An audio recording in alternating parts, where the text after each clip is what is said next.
Hi, Jeff Fennick here from Australia, former three-time world champion. Started boxing in 1981, represented Australia at the Olympics in '84. Won my first 3 fights, and then my last fight against the Yugoslavian was overturned by the international jury. Steve McCrory went on to win the gold medal. I turned professional immediately after that in 1984, and after 6 professional fights, in my 7th professional fight I fought for the world title, for the IBF World Bantamweight title, and I was able to become world champion after only 196 days. It was the shortest time ever for a professional boxer to win a world title. That record still stands today, my 7th professional fight. Very, very lucky also. About 4 or 5 fights later, I was able to fight the Olympic gold medalist Steve McCrory in a fight billed as Olympic Revenge. I was able to eventually knock Steve McCrory out in the 14th round in a defence of my IBF world title. A year later, I won my 2nd world title. I won the junior featherweight WBC world title against Samat Pakaroon from Thailand. I won that in the 4th round knockout. So I won 2 world titles, which made me the first Australian ever to achieve that feat. A year later, I moved up another weight division after defending that title 3 times. I moved up to the featherweight division, and I fought a Puerto Rican named Victor Callejas, who was a very, very dangerous puncher from Puerto Rico. I was able to defeat him by stopping him in the 10th round and becoming one of only 11 fighters at that time to hold 3 world titles. So my dream was to be the first boxer to win 4 world titles and to be undefeated. I ventured over to Las Vegas to fight one of the great fighters of all time, an African by the name of Azuma Nelson. We fought at the Mirage at Las Vegas on the undercard to Mike Tyson and Razor Ruddock. I think most people who watch a fight realise that, again, I was handed a pretty rough decision, but Azuma Nelson was a great fighter. I was robbed of my opportunity of winning my 4th world title. I continued to box for a couple of years after that. I tried to fight for that world title against Azuma Nelson, which I was defeated against Azuma Nelson. I moved up another weight division to fight for the world title against Philip Holliday, where I was also unsuccessful. After that, I retired from boxing. During that time of retirement, I was very, very lucky. I was inducted into the International Boxing Hall of Fame in Canastota, New York, which was a huge highlight for me. In 2002, I was voted Australia's greatest ever fighter from the WBC, which again was another huge honour because Australia's had some great boxing champions, Costa Zoo, Lionel Rose, Jimmy Carruthers.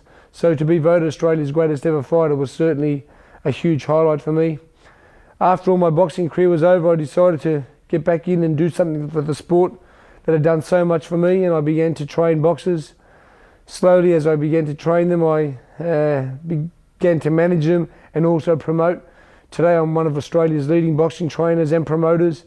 I train a host of great fighters. I have 4 guys who fought at the Australian Olympics in 2000 at Sydney that are all doing very well.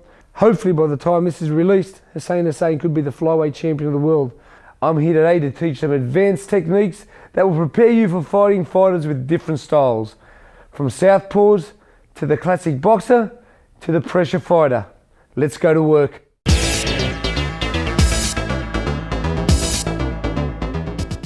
Hi, we're now going to go through with showing you some of the advanced techniques. First of all, how to box a southpaw.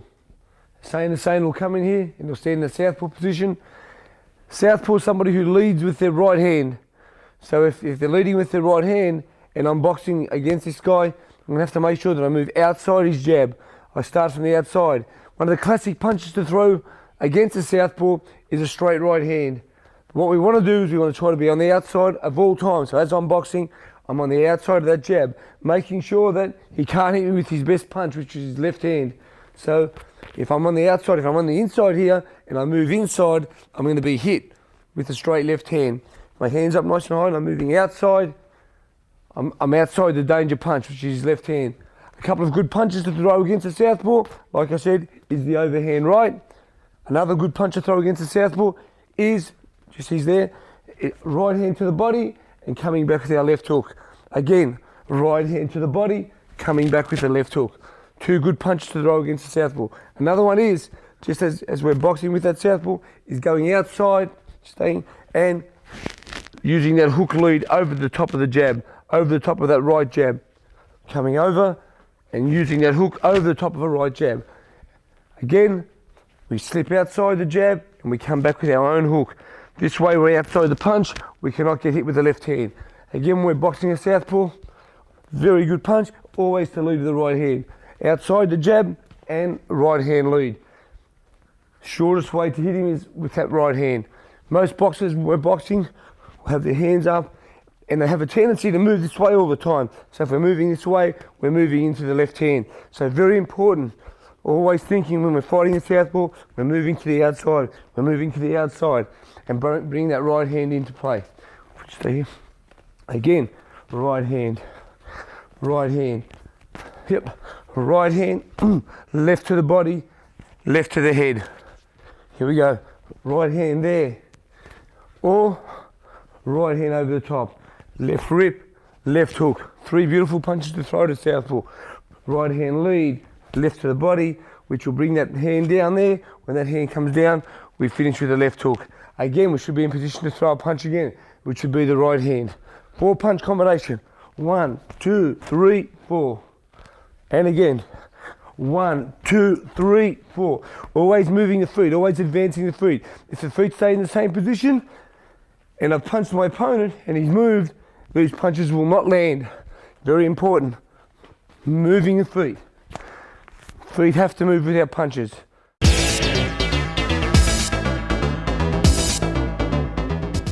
Now we're going to start with the classic boxer, and the same will now start to box around the ring. If I don't cut the ring off, we got a 16 square ring to a 16 foot square ring to a 20 foot square ring, so there's a lot of room for the classic boxer if you don't know how to cut the ring off. A good fighter, a good pressure fighter will not do what I'm going to do now. This is what we shouldn't do. Hussein is boxing, jab with me. He'll jab, box, and I'm going to follow him around. He'll jab, and I'm following him around. The perfect way to stop this classic boxer is cutting that ring off and giving him angles instead of bringing him in, using the head movement, using the hip movement, cutting it off. As he jabs, we catch, and we cut the ring off. I don't follow him around the ring. I don't follow him in a circle so he can keep moving and keep working off his jab. As we come into the middle of the ring here, as Hussein is boxing, he's going that way, going to the corner. I'm trying to keep him in the corner. I'm coming outside. I'm making him go to where my punches are. I'm working with him. I'm getting in close.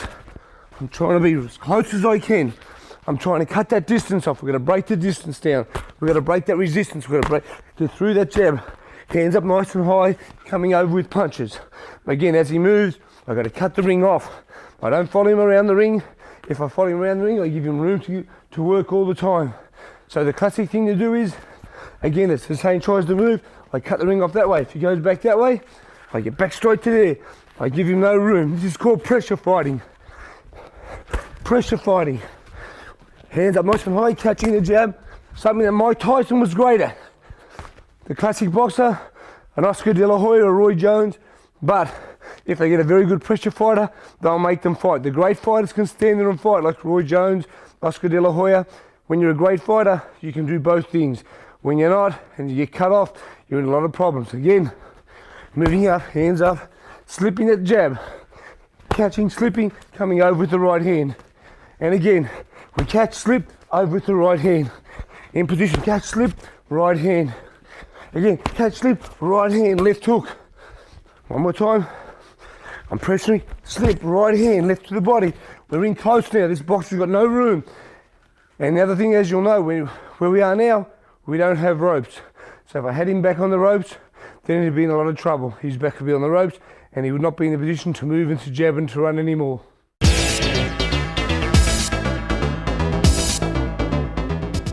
Again, to cut off the classic boxer, we must have good balance and good feet. One of the most important things is my feet are wide apart, my balance is there. As Hussein walks this way, I step across. I don't have my back foot following my front foot. My back foot goes first, I step across. I'm stepping across at all times and going outside, outside, outside. If he steps that way, then the front foot goes in there. So I'm not ever crossing my feet. The feet are very, very important. To cut this guy off, if my feet aren't good, I will not stop him from moving. So the feet got to nicely balance. As he jabs, I'm going to get out the outside. Outside. The feet are always moving to the outside, making him go to where you want him to come to. So, for instance, if I get him out here now, I'm ready for, as this one comes here, I'm ready to throw the right hand. If he steps back the other way and I'm here, I'm ready to either throw the left hook to the head or the left hook to the body. So 2 punches, you're always ready. As he moves this way again, I'm ready to throw the right to the body or the right to the head. As he moves this way, if my feet are in the right position, I'm ready to throw the left hook to the body or the left hook to the head.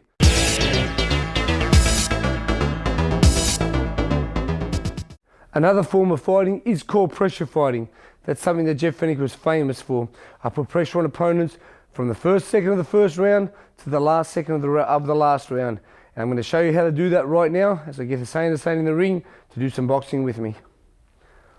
All right, and shake. Very, very important. Hands up nice and high. If the hands are down, we are going to get hit. So the hands are going to be nice and high, good defensive mode, and very important to be moving these hips. Very important, hands up nice and high. Catching those punches on the gloves, always looking, not falling for feints to the body. So your hands come down, hands up nice and high. Learning to take those punches, learning to defend, learning to move up nice and quick, having good feet. Learning to tie up and to work on the inside. Very important once we get him on these ropes, is to be able to work with the body and not let him out. As I'm working and he tries to sneak out of there, I've got to push myself right across for him again. And it's the same way. Having this hand here, having one hand free at all times, being able to work is very important. The rules of boxing, if you've got one hand free and you're working with it, the referee should let you work. So you've got to keep trying to work with that one hand.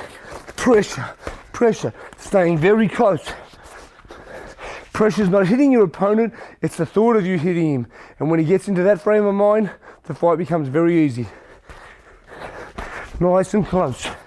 Nice and close. You've got to have good defensive skills in close. You've got to be able to make sure that when we get into this distance, we're there for the uppercut. So hands there for the hook. Nice and close. For the uppercut now. Uppercut there, hook there. You've got to be ready for it. And you've got to be able to punch off it. Having your feet in the right position.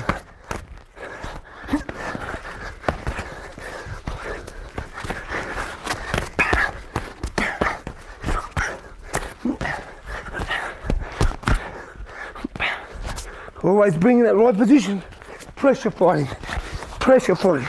Getting in there, being able to work that body in close and giving yourself room to come back with punches over the top.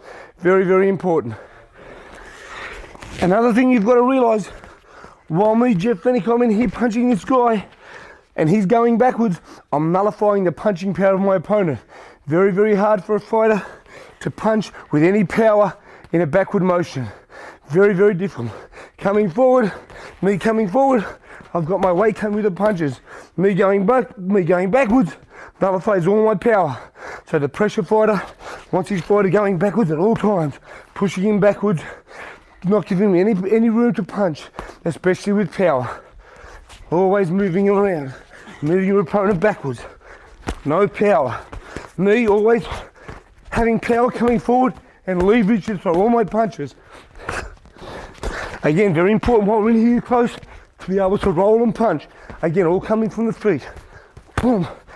Stay there. Roll and punch. Again, here I come. I see my opponent there. I roll and come up with a punch. Again, roll and come up with a punch. One more time. Roll and come up with a punch. Ready for that next punch. Pressure fighting. The outside the jab, over with that. In we go again. As my opponent's going backwards, very little power. It's all nullified.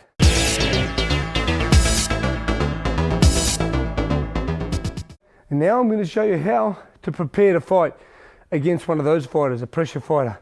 Very important, have very good legs. You have to be able to dictate and move around that ring. Up we come, nice distance. And when that fighter does get there to lock you in, you've got to be able to learn to tie him up nice and tight. Hold until that referee tells you to break. Start again, on the outside of that jab, you know. Good angles, got to have good angles. Come, good feet. Got to have good pivoting feet. So as he throws that right hand, pivot out of the way. Back with a punch again. Back to the center of the ring. Very important to try to stay in the center of the ring against these guys who are pushing you up, trying to push you backwards. Pressure fighters, very important to stay in the ring. If a pressure fighter gets you in that corner, then you're in trouble. But when he gets you in the corner, very important to learn to tie that boy up. Tie him up nice and tight. Just tie him up until that referee tells you to break. As soon as he says break again, we're going to try to get back in the middle of the ring, working off that jab, bringing him onto punches, not letting the pressure fighter set himself. As soon as that pressure fighter sets himself, gets you back on the ropes, then you're in trouble. Very important again, if I haven't trained, if I haven't conditioned my legs from this pressure fighter, the first thing that'll go will be the legs. And when the legs go, everything else will go after it. Very important, good legs, nice strong jab, keeping the pressure fighter away. Right in and out. Yeah. Pressure fighter's coming, right hand and out. And again, pressure fighter, right hand and out of there. You leave the pressure fighter there, back in the center of the ring. He comes again, right hand and out.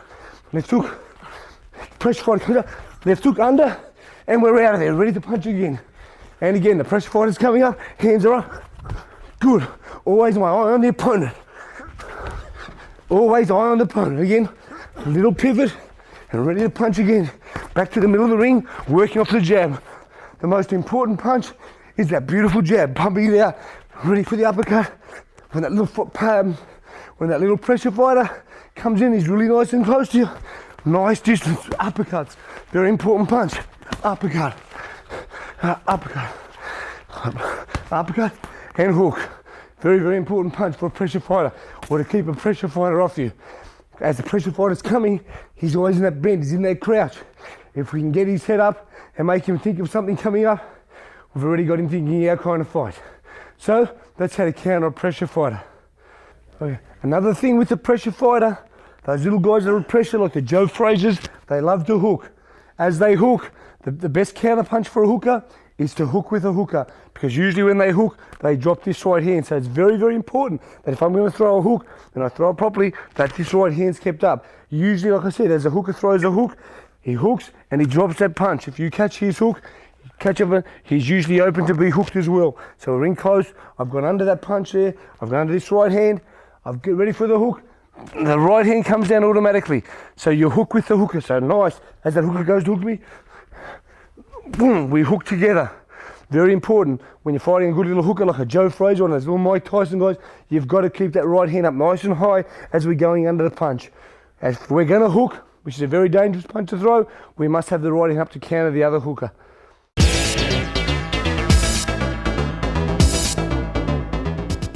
Sometimes we get into the ring and we hit somebody with a beautiful punch, and all of a sudden our fighter is in protection mode. He gets on his toes and he just runs and runs and runs. The way to beat one of these fighters is watch this. Right, I've hit Hussein early with a nice punch early in the fight. He's in protection mode now. He's up on his toes. He's trying to box. We've got it nice and tight because this guy's going to be running. We've got to learn to cut the ring off. Hands have got to be up high. A lot of times when he punches, we've got to learn to punch off the jab. Boom. We catch a jab and we punch. We can't wait. We can't beat with the jab. Hands have got to be up high, and we counter the punch with a punch. It's like counter punching. We're getting up there nice and close. He's boxing. He's using his feet. Hands up high. We're taking all those punches on the gut, and we're punching with the punch. We punch with the punch. We catch and we punch. Boom. Pressure. Boom. Pressure. Boom. And two punches. When that guy's running, he throws one punch, you've got to double your workload.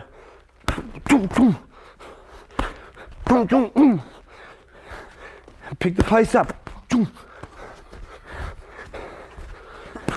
In a 20-foot square ring, it's very, very hard to keep running. I don't care who you are, whether you're Sugar Ray Robinson or Sugar Ray Leonard. If you've got somebody in there who can cut the ring off, they will catch you. But the great fighters like the Leonards, like the Robinsons, they were able to stand there and fight as well. They were able to deliver deadly blows from in close as well as while they were moving. So very, very important for perfect preparation to get them feet right, do the road work, and do that very, very early interval training to make sure we can last the rounds and do the distance.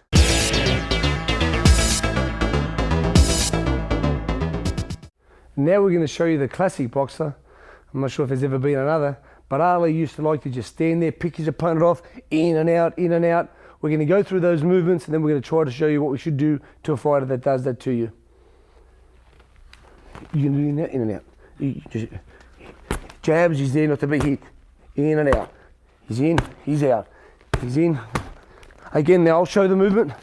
This is like the Ali with his hands out. In, and he comes out.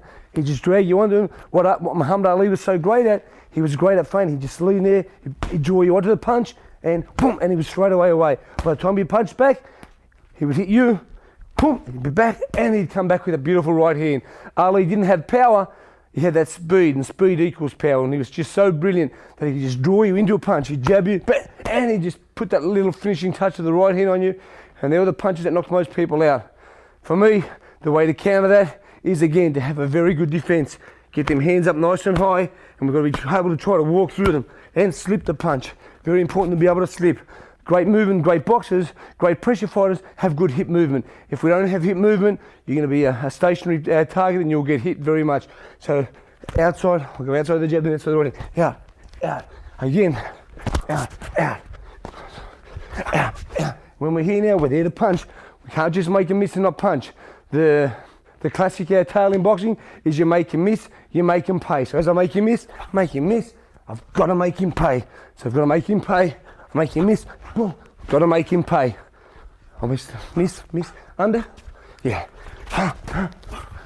Here I am, ready to make him pay. That hands down's got to be nice and high just to show you, bing, here, and here we go, the beautiful right hand. Make him miss and make him pay. Pressure fighter. Being ready to punch again after two.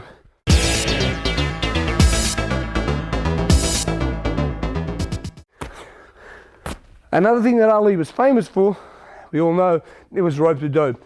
And you've got to learn, because there will be some stage in a fight where you are backed up against the ropes, and we've got to have good defensive skills while we're on the ropes. We've also got to know how to hold and tie up, and we've also got to know how to turn our opponent inside out by turning him, being in the defensive mode as your opponent's punching, to being able to have a quick little turn and have him on the ropes and you out of them. Although there's no ropes there, so what happens is I've gone from a defensive mode just to being able to turn my opponent to be in attacking mode. Now he's on the ropes and it's my turn to start attacking.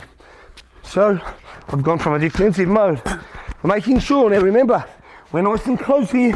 We don't have to hold these here, because if we hold these here, we will be hit with the uppercut. And that's the punch that a pressure fighter that's got you in on the ropes is trying to deliver to you. So we've got to cover that chin.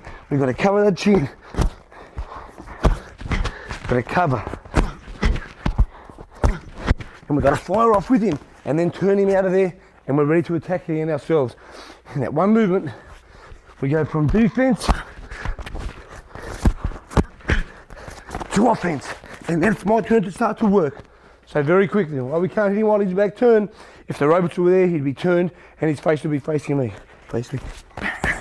Turn, and my turn to work. Again, defensive skills on the ropes. Showing your defensive skills on the ropes. You go to the body.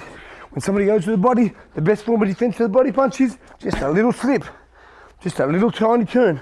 Have to hit you to the body there, a little turn, go to the other side in the middle. All defensive skills. None of this is going to happen if I'm not watching my opponent. If I've just got my head down and not thinking about what's happening, I will not cover the punches. Always very important, staying focused. Seeing what punch your opponent's going to throw. Seeing what we can counter punch from that. Seeing when we can counter punch. Seeing the openings. We let him throw a punch to that side. He throws to that side, I'm in position to throw a left uppercut. So we're drawing this guy in to throw punches at me so I can make openings to punch back. Defensive skills here.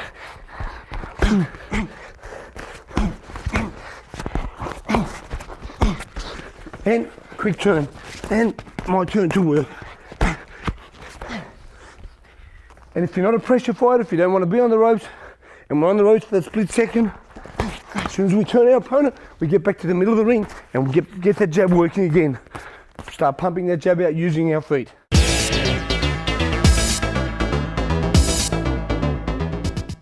Another important part about being in close is having your weight leaning forward. If I'm backwards again, I'm in big trouble. This shoulder, always be on your opponent. Although it's illegal to use the shoulder, it's very important to have that shoulder leaning on your opponent. That gives you exactly the amount of room, that gives you exactly the amount of room that when I'm ready to punch, I'm in that distance to punch. If I'm standing here too far up against my opponent, I've got no punching power, no punching room at all. Very important. Head to the side so we're not going to get hit. Here I am, just can pivot around, but as I pivot, I'm ready to throw a punch. Here we are, nice and close, we're leaning together, just pivoting around, in position to throw a punch. Had I been upright, here, I'm turning around, that's all we're going to do. We're going to have a little waltz and have a dance. We're not going to be in a position to punch. And it's imperative that at all times we're in position to punch. If he throws a punch at me now, I'm here, and it was a bad one, I'm in position to come back with another punch. Very, very important, being able to use that body weight. That little push there, you know, a little push there. We're ready to punch at all times. Mike Tyson, famous for the around the body and then the uppercut to the middle. That's what he does. Hands are up there, boom, he punches around that body there, so they hold there and finish with the uppercut. Same with the left hand, around the body and then to the middle. A lot of fighters have this form of defence. In close, I believe it's very important to put the head to the side and cover the middle. Nobody's going to hurt us from this vicinity. Nobody's going to hurt us on this close range with a hook. But from back here, they will hurt us. If they hit me to the body, around the body, then they'll come to the middle. That's it. The famous Tyson punch is bang, boom, and he's knocked many people out with it. And a lot of other fighters use it. It's not just Tyson. They get their fighter going back, around the body, straight to the middle. Around the body, straight to the middle. Okay, and close, around the body, and straight to the middle. It opens up the middle of the body. Very important, like I said, head nice and close. On the outside, using that head, using that shoulder. Not in an illegal way, in a legal way, just having that nice distance, in a nice distance, so we can always in position to punch. Very important to be in position to punch at all times.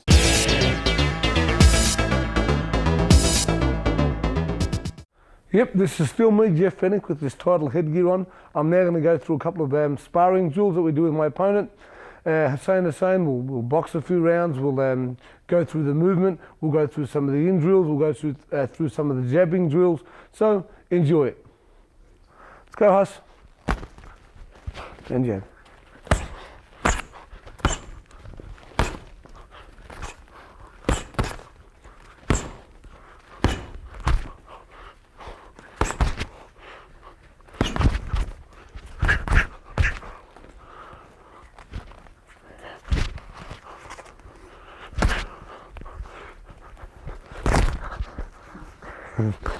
Go.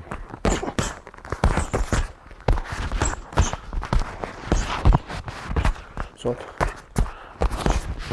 Middle. Again.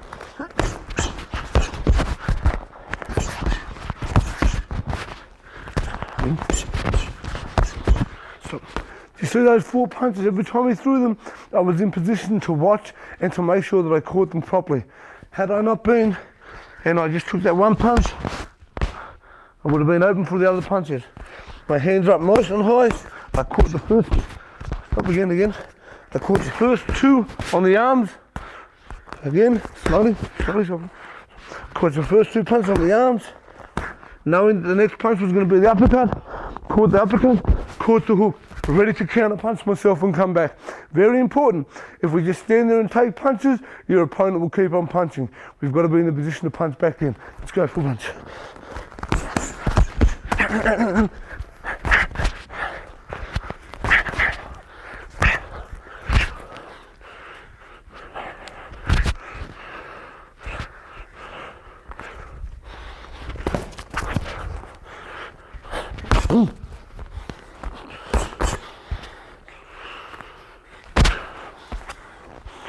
Just then, the same, he balked, he feinted, made my hand drop and hit with the hook. Go through the feint and throw the hook. See that? First jab, he jabs, first jab, jabs, throws the jab, hand drops for the feint. Okay. And close. Very important, like I said, about being nice and close, getting in that position, ready to punch, boom, to the body. The body is important.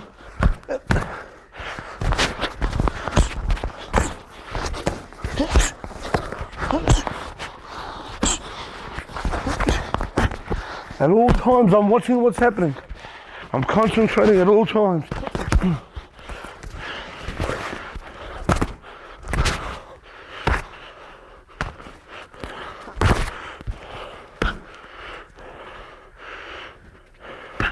A good fighter that's done all this conditioning will let somebody jab into the body for this reason. He'll jab to the body to throw the right hand. He opens the body. I'm going to open the body so Hussein can throw a body shot at me. So I can bring him onto the right hand. The sucker punch, boom. He goes to the body. I come for the right hand, left uppercut, or left hook after that. Let's go through it again. Boom, boom. In position ready. I draw him in. Now he's going to the body. Overhand right, left hook. Okay.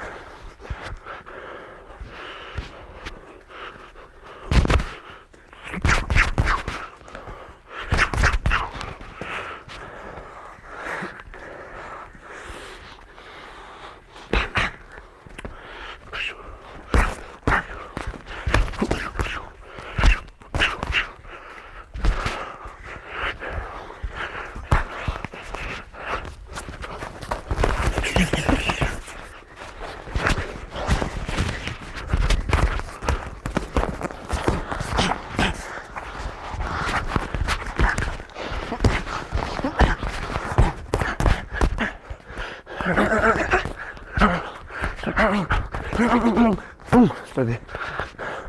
Working to the head, getting his hands up, slipping to the body. Fast punches, no power to the head. I want his hands up. And body, that's the shot. Here we go again. Side and body. Now Hussein will do it to me. Same thing. What we try to do is, I try to get Hussein in the ring and to go through every fighter.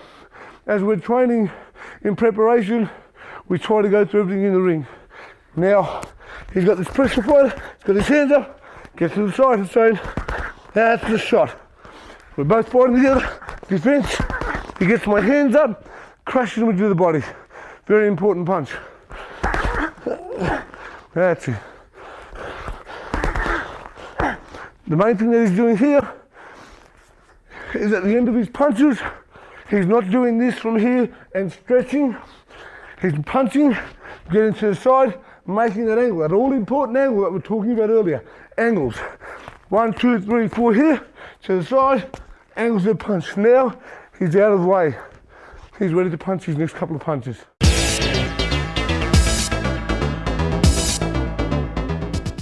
A lot of times in the boxing ring, it can turn into a chess match. Two guys looking, trying to out-jab each other. Very important. You've got to let your fighter know that the second that bell starts to the end of the 3 minutes is when you've got to have your concentration. After that minute rest, we can start again. But we've got to concentrate at all times. Two guys in a boxing competition, like a chess match, they're out there thinking. They're boxing. They're just boxing, continually thinking. Sometimes you'll hear the boos from the crowd. They get a little bit boring. So it's very important, keeping your focus, keeping your mind on the job. But there's going to come a time in that fight where if you want to win it badly enough, you've got to take a few risks. Risks meaning that instead of using that chess match, we've got to turn the chess match into a bit of a pressure fight. We've got to take risks. We've got to be first to the punch. We've got to try to out-jab our opponent. We've got to throw some right hands. Although they're dangerous to throw, we've got to throw them. If you're going to win the fight, sometimes you've got to take gambles. And if it's a calculated gamble, again, if you've gone through it in preparation, it'll be okay. Let's box. This chess match is happening. First one hand a minute. Get into my glove. Into my glove. I'm checking jabbing. We're just jabbing. We're both thinking. The same as you decided. He's got to take this into his hand. Bang! So he throws the right hand. And he's in position for his next punch. That's it. The left hook. Okay. Well, that was just jabbing. We're trying to outthink each other. One of us has got to take a risk. So somebody's got to throw that punch. It's got to be that lead punch. We've got to take a little bit of a risk in the fight. Once we've taken that risk, we've got to continue to work. Usually in the fight, the referee, the judges are going to look at that guy who's more aggressive. If there's a fight and it's close, they're going to look for the aggressor. They're going to look for the guy who makes the fight. So that's why that fitness and all that hard work is very important. As long as we've got our opponent going backwards, you're in a dominant position.